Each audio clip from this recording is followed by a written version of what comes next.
Welcome to episode 8 of the Grindhouse podcast, right? Yeah, we made it all the way to episode 8. We haven't gotten canceled yet, so we're going to keep turning these out. Yeah. So expect a couple podcasts this week. We're sorry that we missed the latest, I guess, deadline for our new... We don't have a fucking deadline. We try to put it out on Wednesdays. It sometimes happens. It sometimes doesn't. Yeah, exactly. This week, it just... We're definitely not at the point where this is like... and I say this because I was listening... If you watch the show, you know that like we listen to the Joe Budden podcast, or at least I do. And they were talking about giving up everything that you have or whatever and like do podcasting full time or just chase your dream full time. Whatever. I don't think Joe knows what he's talking about when he says that shit. Because he's only been a rapper all his life, you know. And he got signed to a major label when he was like 20. But also, he has like that other show. State of the... That is such BS culture. Advice. Yeah, that is such BS advice. I'm not going full on this podcast because me and you, no offense, we're a bunch of nobodies. Yeah. And we have to earn people's we have to earn some sort of reputation. I gotta go to work. We're like dropping out and then do this. Yeah, I'm sorry. We got bills to pay. We can't just like focus on podcasting full time because we're not going to get paid for it. So, the fact that it's not just a podcast. It's like we trying to do a label as well. So it's a whole thing. It's not to say that we're not putting our best foot forward. Yeah. But just every now and then we just won't release a podcast if you're looking for us in the time that you expect us until we start hearing some fucking feedback. Yeah. If you're sick of us like missing our deadlines, let us know so we can feel self-conscious about it. Talk some shit. Yeah, talk a lot of shit. That's all. That if you want us to release it on time, if you're listening, talk a lot of shit, and we'll try to get pressured. it together. Yeah. But last week it was my fault. I accidentally deleted it. Yeah. So. Yeah. But. All right. So what do you got? What are we going on this week? So me and you, we went out. What night was it? Saturday. Thursday. It was a Thursday night. Yeah. So we went out to a show in Somerville at the... Not just any show. It was a Grubby Paws' show. Shout out Grubby Paws. Yeah, shout out. Also, estee nack was there, too. Estee nack performed for a bit, yeah. But yeah, I was at Bow Market in the Canopy Room. Pretty awesome. That was my first time in that room. I've never been to that place at all. Ever. I've been to basement shows. I've been to like house shows. I've been to all sorts of venues. I've never been to a venue that is literally like a small like boutique shop in like a in a little market area. It just felt weird. It felt like it was a retail store. Like it felt like that's where you put like a GameStop or something. It felt like someone's living room. Like it was not like kind of cozy. They made it into somebody's own room. Yeah. Yeah, it had like couches and like it was a lot of exotic plants. Yeah, I was into it.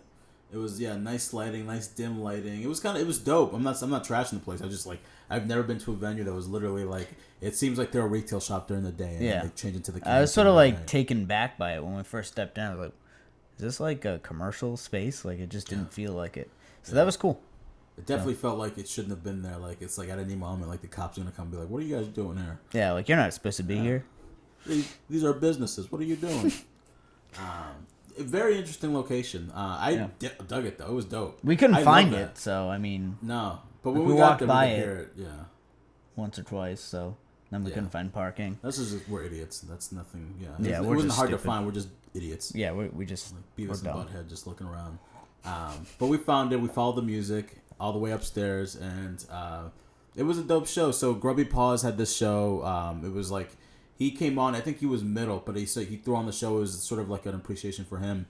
I think it was like right before estee nack went on. Yeah. So in terms of the order, it was like he went on somewhere in the middle.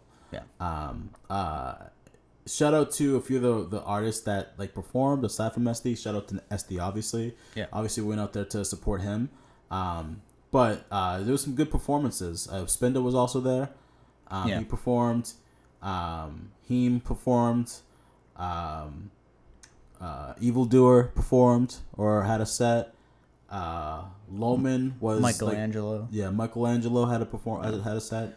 He actually, it's funny because I didn't know he does a lot of like Al Divino, like Crime Apple stuff. Yeah. That was cool.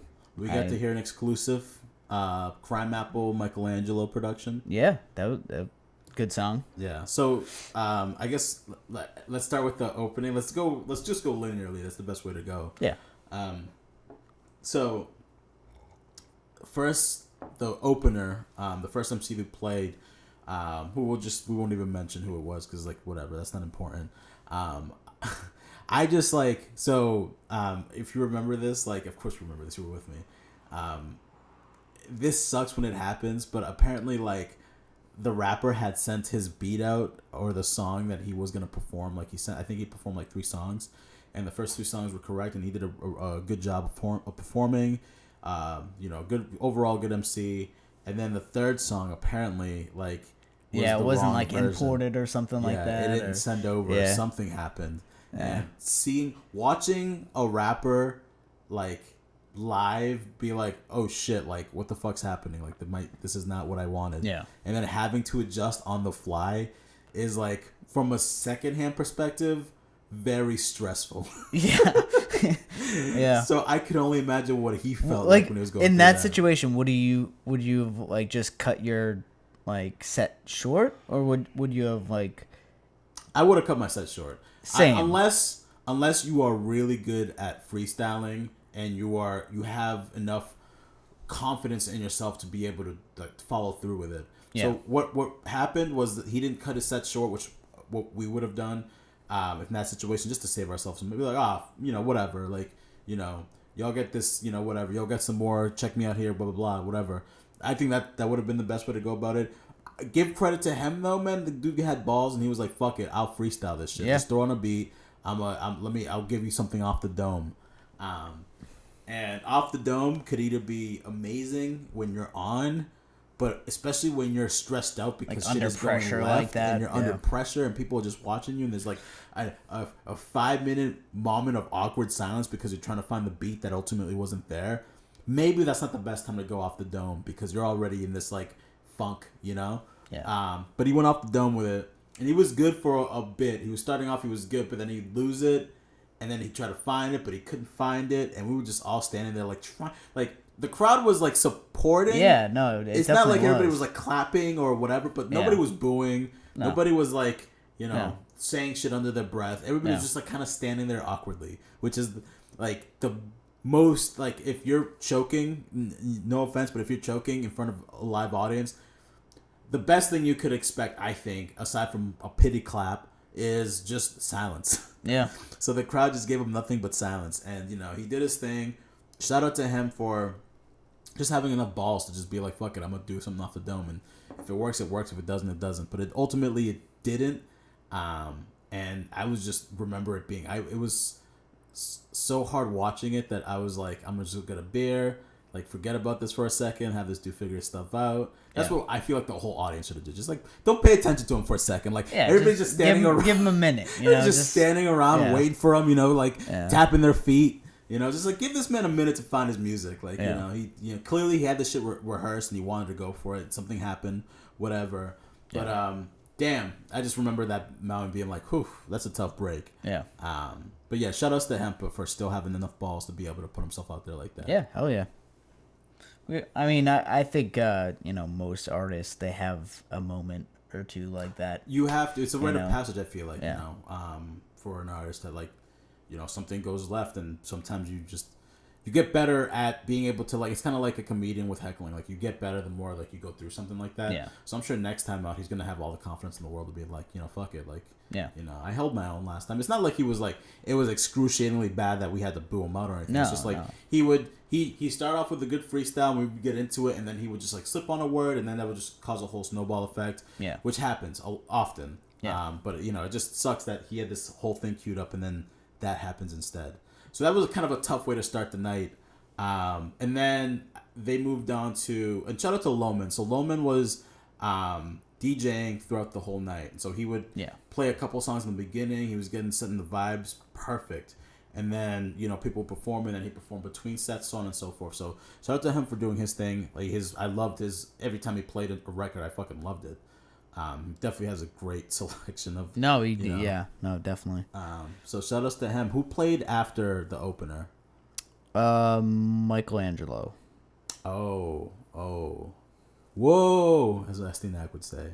Man, he was dope. Yeah, he was dope. I was into that. Like that was dope. So Michelangelo came out in like a hoodie with his like hood all the way over squeezed, had some sort of thing on his face. He was like a ninja. I had no idea who he was. I was like, what is this guy? Yeah, like what's going on? Yeah. And I didn't like. Obviously, I know the rappers that he produces. I know with. Michelangelo. Yeah, like he produced excellence by I just didn't place him to be that person. Yeah. So like once he started playing like Al Divino and stuff like that, it's like, oh shit, like. And it wasn't like his name was like for, I think the poster said Grubby, Paws, and Friends. So he kind of it didn't really like specify who. Yeah. All it said was like estee nack, and that was I think it. Yeah. Flyer. estee nack was like the main. Yeah, he's like he's gonna be here, but everybody else was like in Friends. Yeah. So it was, we didn't know who was gonna be on. Like it's not like we know some of these dudes by face, especially when they're hidden. So I had no idea that was Michelangelo until that's Michelangelo. And he killed it. His beats are amazing. Oh man, amazing. Super cinematic, like just that. Just he knows dope. it. He had all the confidence in the world up there, just like I mean, it makes sense. Kind of had that Swiss Beast swag to him. He's just like playing that shit. Let's rock out to it. So that was dope. Michelangelo was great. Fucking dope. He played he played a song, an exclusive song that's coming out soon with him and Crime Apple. Yeah. Was there anybody, do you remember anybody else being featured on that song? I think there was somebody else featured on the song. I can remember. I don't know. But that song was sick also. Yeah, I'm not sure. That song was sick. So be on the lookout for new Crime Apple with Michelangelo producing the beat. So yeah. Chill. Definitely an awesome song and great fucking dude that makes beats. So yeah. And then Grubby Paws, I believe, Spinda came on. Spinda came on. He was pretty good. He rapped. I haven't listened previously to too much Spinda. I love him though. He's pretty dope. Yeah. Good he's lyrical content. Pretty good rapper. I'll have to listen to him a little bit more because I haven't really I haven't listened to like his recordings like after that night, so I definitely want to check those out. He definitely is involved with a lot of people I do listen to though, so maybe I just haven't been looking for him specifically, but he was sick. Spinda was dope. He gave he was a pretty good rapper. Yeah. Grubby Paws I think came on. Right? Am I looking at that right? What does that say? Yeah. Grubby Paws came out. His set, I hate to say the sets were great because they were all pretty good. Grubby's I think was the best. Just in terms of DJ set, DJ set wise, he knows how to DJ for sure. He knows how to open it, bring the crowd up, kind of drop the heavy bass beat and get everybody moving. And then kind of he knows how to control the crowd. You can see that comes with a lot of experience. And his set was my favorite of the night because it was he knew how to control the crowd just right every time. Yeah. And the crowd, by the way, was interesting. Mixture. So there was some really preppy looking white kids that look like they just really appreciate hood music kind of. Yeah. Very very fucking Swampscott Marblehead looking kids. Yeah. You with pink hoodies and shit. Who probably listen to mad gangster rap. So there's a couple of those, couple hipsters, which is to be expected. Yeah. And then some hood dudes. So it was the interesting part. I mean, that's you're gonna see that in every show pretty much. The interesting part is because it was in a fucking market. A marketplace with other stores and other retail shops. Yeah. The people who would walk by and then come in was hilarious. Once they came in, they'd be kind of confused, what the fuck is going on?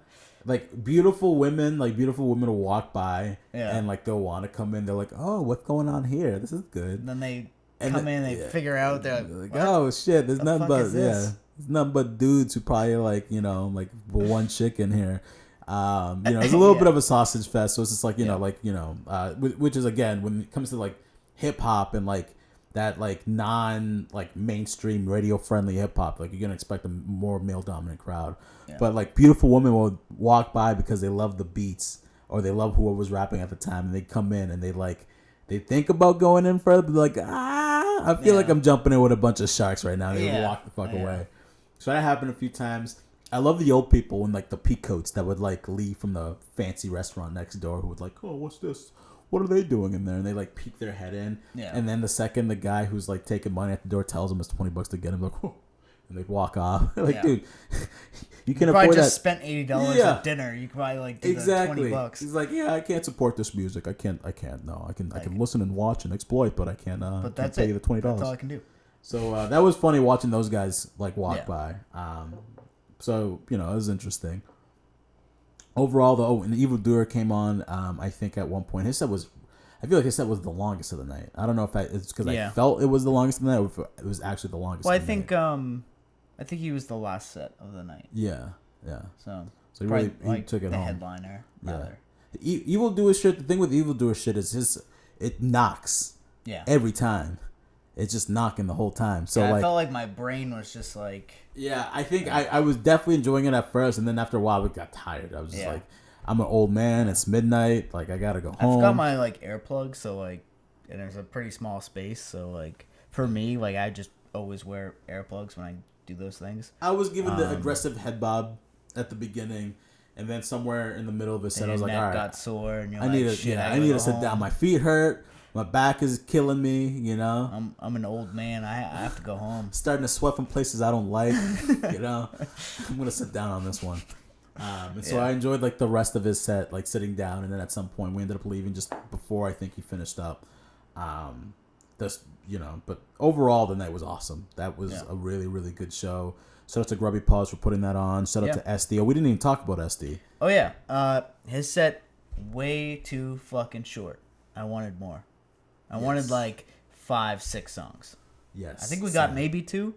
I think we got 2, maybe 3, 2.5. Because I think he started to play Excellence and then he cut it short. So I think we got somewhere of 2.5. I will say this: it was the fucking best 2.5 songs I've ever heard. Yeah, he had the crowd going. Oh yeah, he had the crowd going. Yeah, people just eat off his hands when he grabs the mic and people just eat off his hands. You know what I'm saying? He's just that kind of like aura. He's that kind of personality. Like, it's amazing when he walks into a room. People are just like, oh shit, Estee's here. Like, you acknowledge that he's in the room. Yeah, for sure. I think he said it best. He's just like, whenever Estee gets here, floating on a cloud, which is what it feels like. It feels like whenever he walks into a spot, it's like he's floating on a cloud. It's just like he's a little bit different from everybody else. So it was really, really dope to hear him perform. He hadn't performed in a very long time, I heard. It's been a while since he performed. I think he's told us out on the podcast when last time he was here. I'm just very, very happy that I got to experience that because that was amazing. Sure, it was. I wished it was longer, but it is what it is, and I think we got a fucking amazing, 2.5 songs from him. Yeah, the crowd was going nuts. That's what that's all you can expect, I guess. Because it wasn't his show after all. He was just a featured artist on the show. So it was just like, this is the estee nack show. This is a Grubby Paws show, with estee nack performance. So it is what it is, but it was awesome. Yeah. No, I agree. Definitely. But overall, it was a good night. Yeah. Because I feel like we've definitely talked about this before, but where, there's not a lot of hip-hop shows. Especially, like, on that level where it's, like, a lot of the local acts. On that level, I'll give you that, yeah. Yeah, for sure. I agree with you. I mean, there's not enough hip hop shows. There's not enough. Yeah. Especially to that level.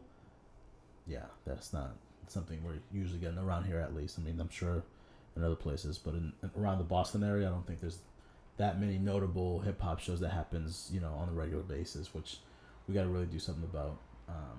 Which we will talk about later. What we're kind of up to in terms of that front. Yeah. Cool. So have you been listening to any new records this week? Yeah. Actually, I want to say one thing. I listened to the Post Malone record more. And you loved it. And I like the record now. Of course you do. Yeah. I didn't I tell you last week you loved the record? I think you said you that I was going to love the record. Yeah. Well, you thought I was gonna like the record. I know you would. And I didn't like it. You love the first. Ozzy Osbourne feature. I don't love That's that. your guy. But maybe, might be.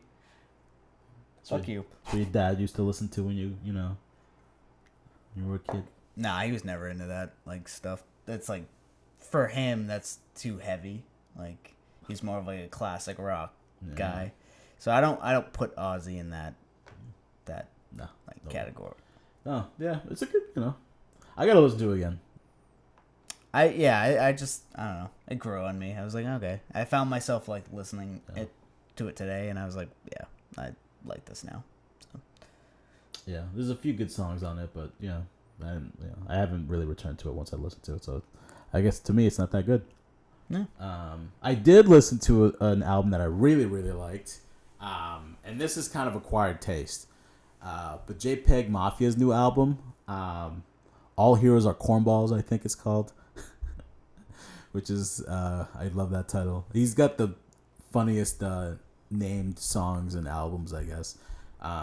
If you haven't heard of jpegmafia before, he's kind of like this mix. He reminds me of Lil Uzi Vert, only more with a little bit more range, because he like JPEG sings. He's got these crazy like electronic, like Aphex Twin type beats that he plays with. He's makes very interesting, dynamic, electronic rap, R&B music. It's hard to pin down his genre, what he really is.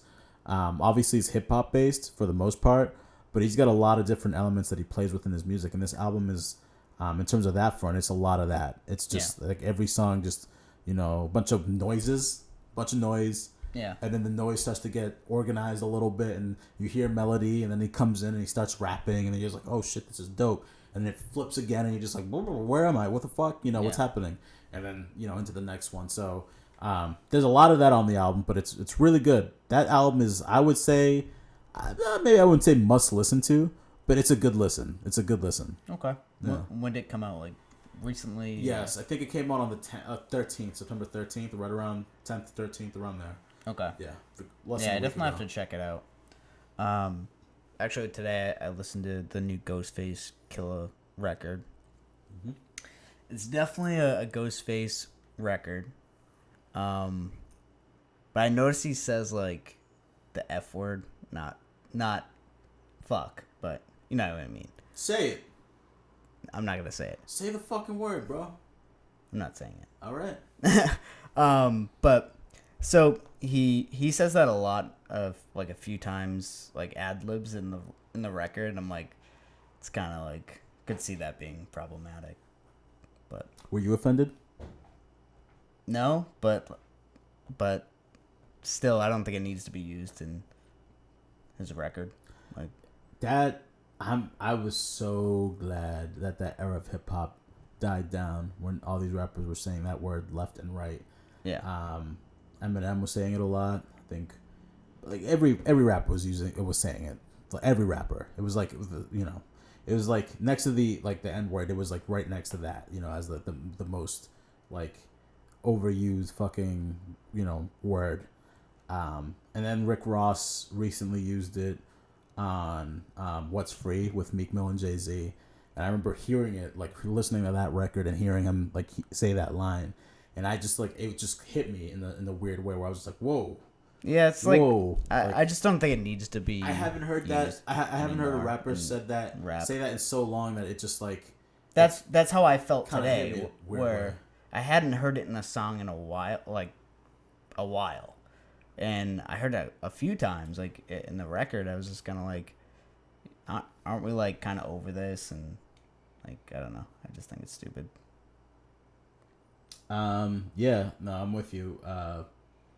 That's not to say that I won't be listening to Ghostface shit, because I'm like protesting him saying the word. Yeah. I mean, I'm pro free speech to a certain extent, so even though I disagree with like anybody really kind of using that word or trying to bring that word back, like if you're, I'm still going to listen to you and give you a shot. But that word, I feel like I'm glad that it's not as used anymore. And really like the only people that I've heard use it are the older heads. You know, like Rick Ross is pretty fucking old, even though he's kind of like new in terms of like being a vet. He's kind of a new vet, like 10 years in.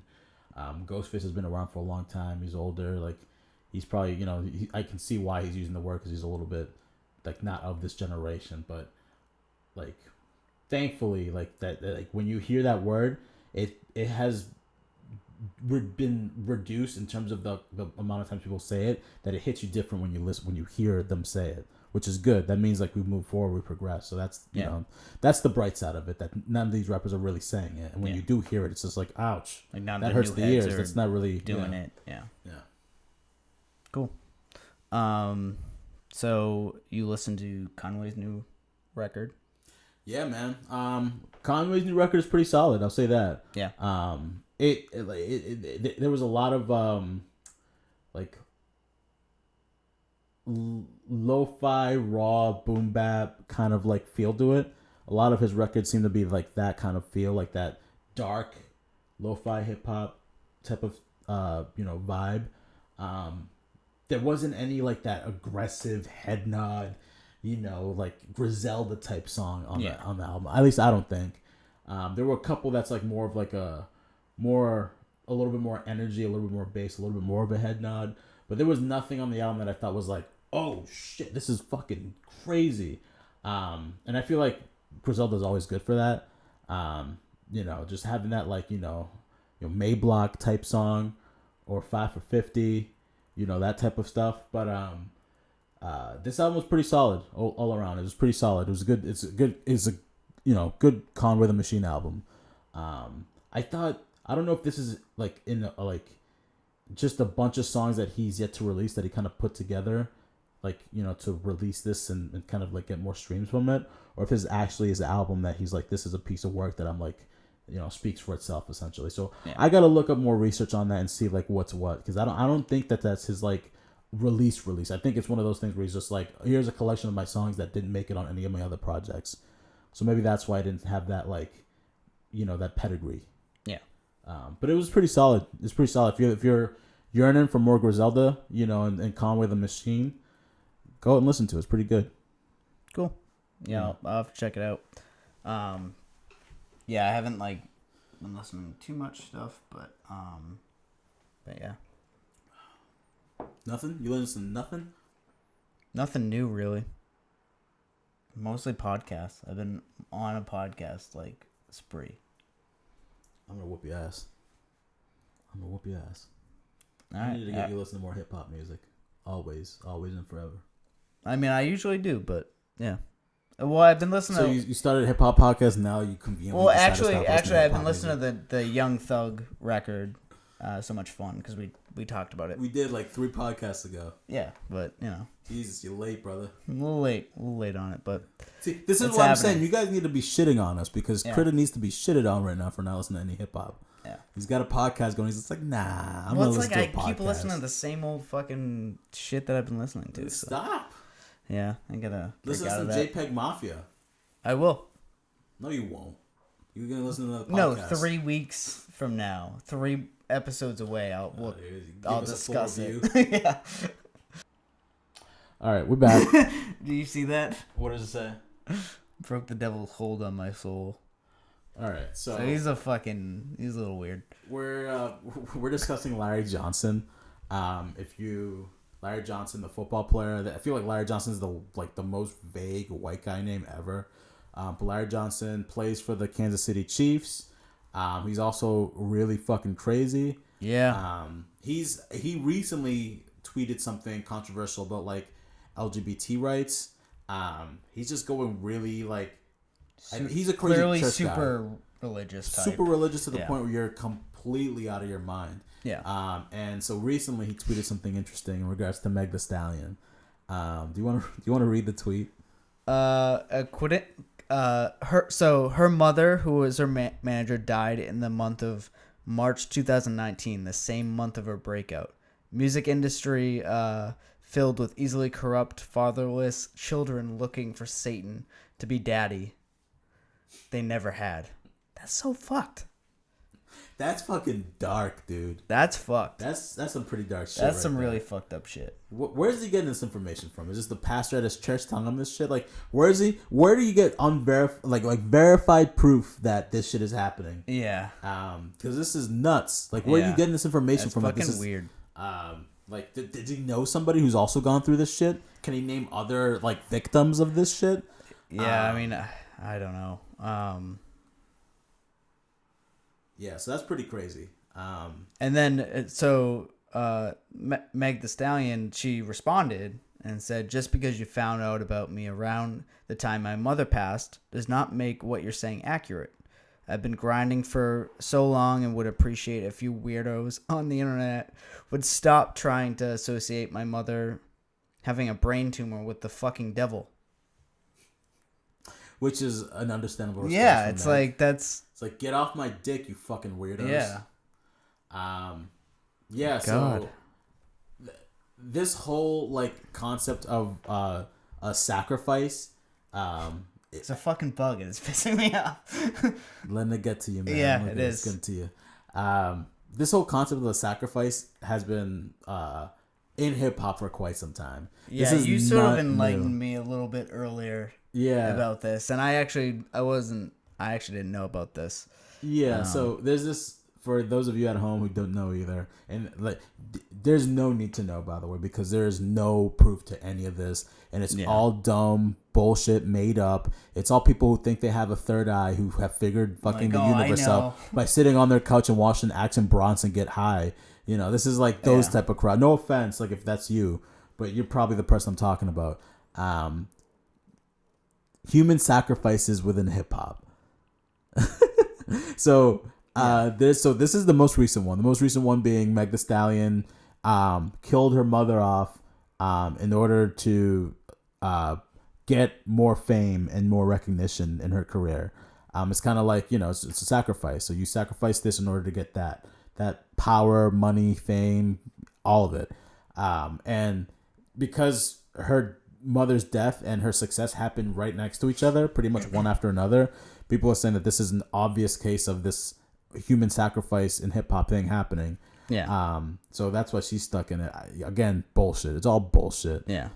Come on, people, really? You're really that bored that you're making this shit up? There's been other ones in history. So let me think.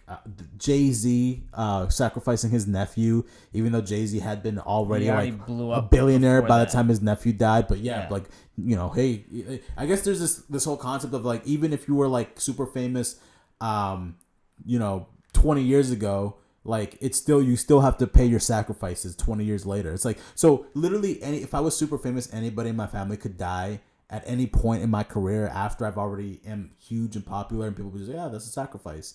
The whole concept is stupid. The only ones that I really give any sort of like, I'll give any sort of thought to, just if I'm bored one day and have nothing to do. There's the P Diddy one. Like the P Diddy one, I'll hear you out on, because there's at least a little bit of meat there to make me think that something could be amiss. The P Diddy one, if you haven't heard, is the Biggie, before he died, had ideas of starting his own record label. He had signed Lil Kim, Junior Mafia. He was writing the raps for them. So obviously they were going to be good with their lyrics. They had a whole swag, and Biggie was going to essentially take them under his new label that's not associated with Bad Boy and make them all stars. And Diddy, wasn't having that, and, sacrificed his main, revenue point, in order to put his own career up. That is the only one I'll give any sort of I'll listen to you on, just because I want to hear some crazy shit. I just don't buy it. I don't buy it at all. I just don't buy it. I don't buy any of them at all. But that one, there's some meat there, because after Biggie died and nobody knows who killed Biggie, right after he died, Puffy came out with the I'll Be There For You, which is a smash hit. The spotlight, it was the first song that he him. ever released as an artist. After that, he became a huge artist, not just an executive, and it pretty much carried Bad Boy Records and P Diddy to be the mogul he is today. So he did. If there was a sacrifice made in hip hop, there was ever sacrifice made, I can see that being a case, because Puffy's sustained success and what was happening before Biggie died. Not to say that was a huge, like, they were still cool, with each other when Biggie was having these thoughts of starting his own label. But there's just enough there that I'll be like, maybe it was a song. All these other ones are just such bullshit. Kanye West's mom. He was already like a huge star at that point. Yeah, exactly. Like, it just doesn't make any sense. It makes no sense. It's like it could happen. You have to sacrifice somebody 20 years after you became this huge celebrity. Yeah. It's like I get it if it was like you have to kill somebody and then give us a year and then you'll be huge. Or 20 years later, get the fuck out of here. Stop wasting my time with this shit. Yeah. So yeah. Anyway, that's the Meg The Stallion. Yeah, I mean, it's fucking crazy. People are so weird sometimes. Like, I know this. I've gone down the conspiracy theory rabbit hole. I think we all have, but it's like this one just doesn't add up. You lose a lot of brain cells going down that rabbit hole. I'll say that. No offense. You really do, because you don't know what's real and what's not. It's like looking into an illusion. And and I think too is like you have to have the ability to like think critically and not just like you read that thing so you automatically believe it. And the fact of the matter is, at the end of the day, if there was some sort of Illuminati bullshit happening in this, in the world or like whatever, what the fuck are you gonna do about it? What are you gonna do about it? That's what, like, when I was like, reading up on all these conspiracy theories outside of like the hip hop ones. Like, at the end of the day, what can I really do about it besides look out for me and my own and make sure we're in the best position to succeed in life? Which doesn't take conspiracy theories to know. Yeah. There's nothing you could do about it. It's not like I'm going to come up with an army of people and we're going to take over the fucking United States and save the world from whatever fucking dark power there is. You know, it's like, it's not going to happen. The elite. I don't have superpowers, so I can't stop any demonic, other dimensional creatures from entering my body and taking over my, whatever the fuck. I don't have the power, so all I could fucking do is just make sure I'm in a position to succeed in life and make sure everybody that I love is in that same position. Yeah. So yeah, fuck those conspiracy theories. It gets you nowhere. Yeah, I agree. Just makes you feel like fucking crazy and like it does. Dude, that was like probably like the darkest times of my life when I was like super into conspiracy theories. Bitter and like, because you hate the world, you don't know who to trust. Yeah.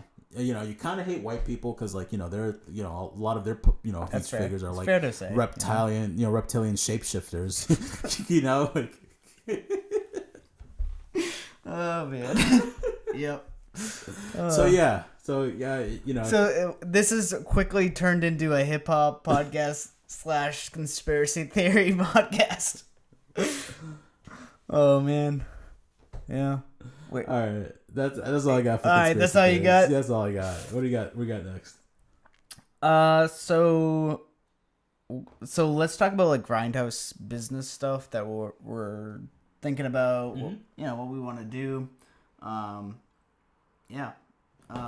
So recently, obviously, we went to that show, and I feel like we've been talking about this for a while, but we want to do like our own shows. Mm-hmm.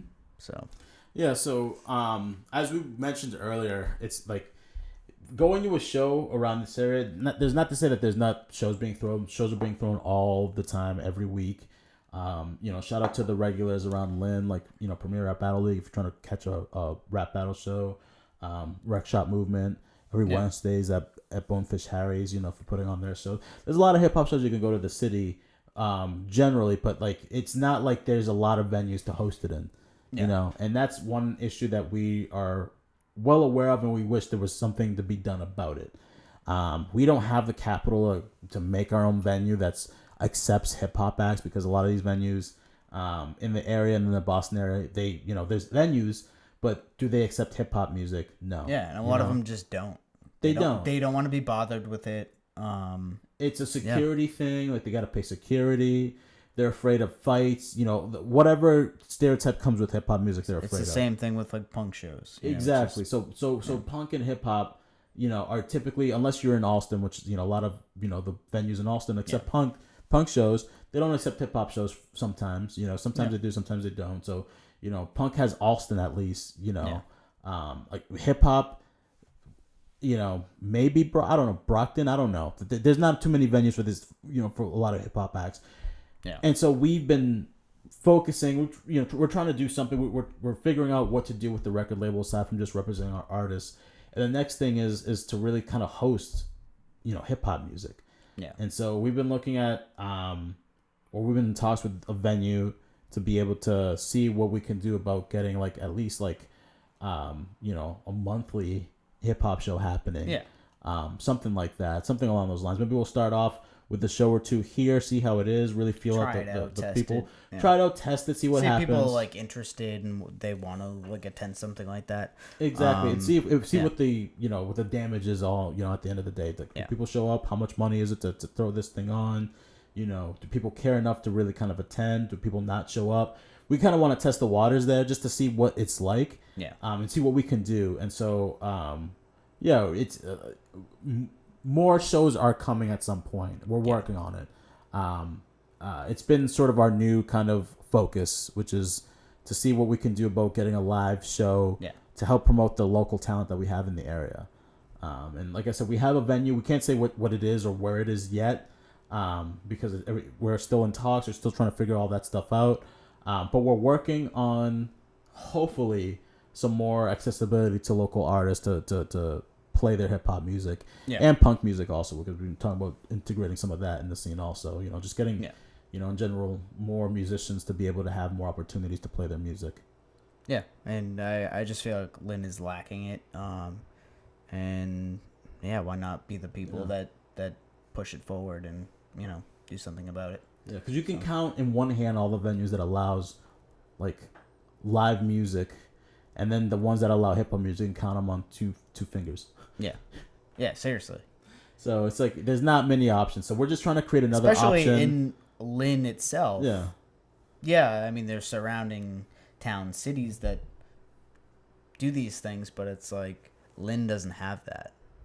Yeah, exactly. And it should, because all the talent that we have here. Yeah. We're like a pretty large city too. Like, yeah, exactly. Like we should have that stuff, but we don't. So. Yeah, and it's at the end of the day, like what I kind of sort of realize is like if nobody else is doing it, it's not gonna happen unless you do it yourself. Yeah. And so we kind of have been taking the initiative on that, trying to work out a few things with some venues. One in particular that seems like it'll be. What we're trying to do is make sure that it's not gonna cost us anything, like an arm and a leg wise, and it's sort of mutually beneficial between the venue and us in terms of making them money and having us have enough of a turnout that like artists are can want to come out and perform and get recognized by the community, because two things that I think in Lynn that we need to work on: one, the accessibility to venues for our artists; two, the community support for said artists. And I think the best way to do that is to find a venue and make it a regular occurrence, so people know that they can always go here for hip hop music. Yeah, it's like on a schedule. And you get both the community and the artists integrated, involved, and one supports the other. And so that's kind of like our new thing that we're kind of focusing on, and hopefully by 2020, maybe even late 2019, we can have that, start the process of that happening. Yeah, we're definitely in the talks of doing it. It's just sort of doing the like logistic part of it. But yeah. So in more hip hop news, an article recently came out about Little Brother, and they're falling out with Ninth Wonder. So Little Brother released an album in September, or the beginning of September, without Ninth Wonder, and apparently he was supposed to be a part of the album to some capacity. Originally, he was supposed to be just a part, like the whole, just them three back at it again, but with some like other producers, also assisting, and then that didn't really happen, and sort of Ninth Wonder sort of had been taken out of the project, and it's just Pooh and Fonte. Okay. So we're now getting informed of what actually happened and what the whole bickering thing is about. It doesn't seem good. So what happened? Essentially, I think there's still some contempt between Pooh, Fonte, against Ninth Wonder, because Ninth Wonder sort of went on and did his own thing and kind of focused on his own career and moved on from Little Brother, while Fonte and Pooh sort of had to pick up the pieces and continue, the band forward. And so when Ninth Wonder came back and, you know, they wanted to do this new album, that I think that contempt was still sort of there. And so the second Ninth Wonder was, you know, pretty much was being like the same guy he was when he like kind of walked out of the group. Like they kind of shut it down. Yeah. You know, because Ninth Wonder wanted to like only like they only wanted they wanted Ninth Wonder, but they wanted to also incorporate other producers. And apparently the beats that they were getting from Ninth Wonder were kind of ass. Like if you read between the lines on the I think what was it, the Hip Hop DX article, it seems like they did not like the beats that Ninth Wonder was providing. It's maybe he was mailing it in, who knows? But they weren't really feeling the beats. They took I feel like when artists say that we weren't on the same page, that's usually what it means. Yeah, it means like the shit that you was giving us was whack. You're saving all that shit for whoever the fuck so we can make some money. So you know we're not gonna use all your crappy recycled beats. Like we want to make some dope. We want some dope beats on the album, not your recycled shit. Yeah. Seems like that's what the whole fuss was about in terms of that. Because Ninth Wonder wanted to have it only be a Ninth Wonder production. Yeah. And Pum Fonte was like, nah, we want to incorporate other producers into this shit. Probably because they weren't feeling Ninth Wonder's beats. And so that was the initial little squabble. And then Ninth Wonder didn't want to really do a full tour with them and only wanted to do the festival dates. Again, he's sort of like, seems like he's only interested in what's best for Ninth Wonder rather than what's better for the group. Yeah. And so once that also happened, now like these little brush fires turned into full-fledged fucking flames. And, you know, we had some sort of like a PC nicely, you know, bundled little like PR like statement about like them not like, you know, Ninth Wonder not being on the album really, and sort of they kind of went their own separate ways and it's amicable, but so on and so forth. But once the album got released and, you know, all that shit kind of like, you know, passed, seems like there was a lot more animosity than what they were originally saying. And so that's kind of what's been happening. Ninth Wonder is kind of doing his own thing. He kind of, he kind of still fucks with Little Brother, but he, you know, at the end of the day, he kind of really only cares about himself. And Little Brother's just like, yeah, this dude's a kind of an asshole, and we're kind of sick of him. So it's just us two now. We're Little Brother. He's, you know, the exiled brother that nobody likes anymore. You know, so that's that. It sucks. Yeah, Little Brother's a dope group, but you know, you can say goodbye to Ninth Wonder. He won't be a part of that group anymore. I don't see it happening. So are they gonna rename the group, or hell no? They'll just keep it Little Brother. Yeah. They've been them. I mean, it's just been them two for a while. I mean, they had a couple releases just them two. You know, after Ninth Wonder kind of moved on, so it's still Little Brother. It's just Ninth Wonder is not gonna be back with them. Yeah, that's all it is. But shit happens, man. That's the music industry. Have they said like who's gonna replace Ninth Wonder? No, they're just gonna get some producers to make more beats, and you know, do what regular rappers do. Just like, you know, it's just a concoction of different people that you work with. Some people might work out, some people might not. Yeah, I guess we'll find out. But in terms of them three, because they came up together, obviously the three came up together. That's not happening anymore. And you know, stop living in the past, man. It's Pum Fonte now. Yeah. So that. It is what it is. It is what it is. File that under. It is what it is. All right. What else do you want to talk about? What else is there? Any other news happening?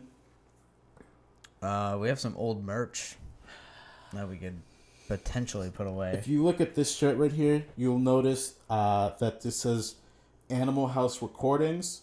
Animal House Recordings was... Now it's redacted.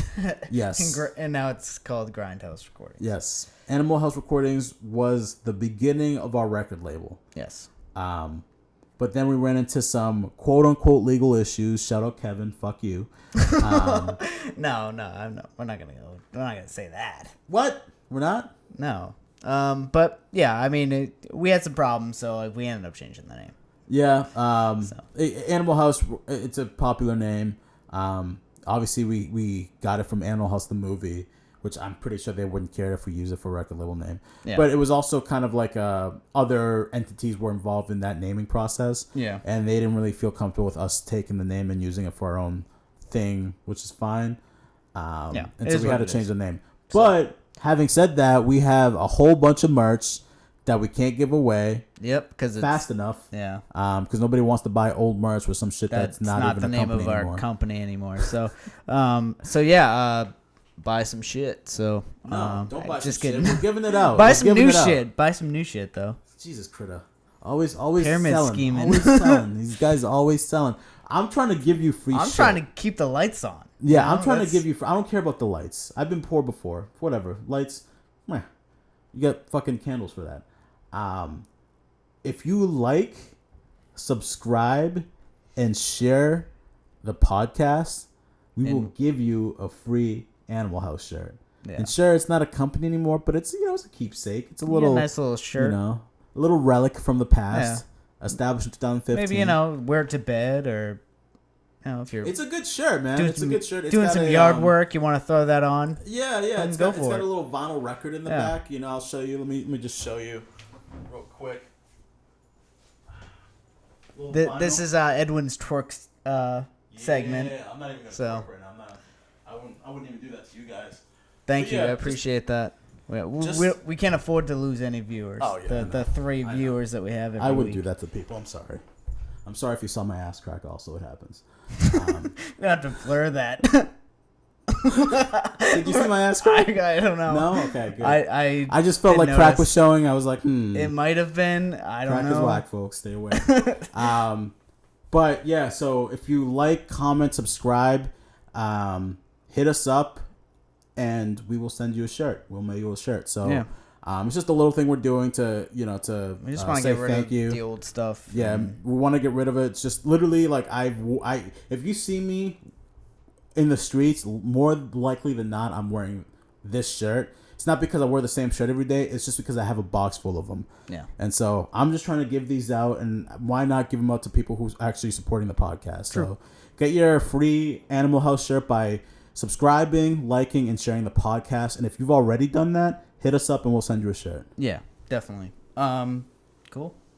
I think that's everything. Did we cover everything? We covered literally everything. All right. So thank you guys for listening. If you did indeed listen, next week we will be back with an interview. A special guest interview. Really, really dope. Please tune in for that. It's gonna be great. You'll learn a lot. You'll have a new artist that you can add into your little repertoire of new artists on the lookout. Yeah. So tune in for that. So yeah, like, subscribe. Yeah. Get a free shirt. Yeah. All right, y'all. Thank you.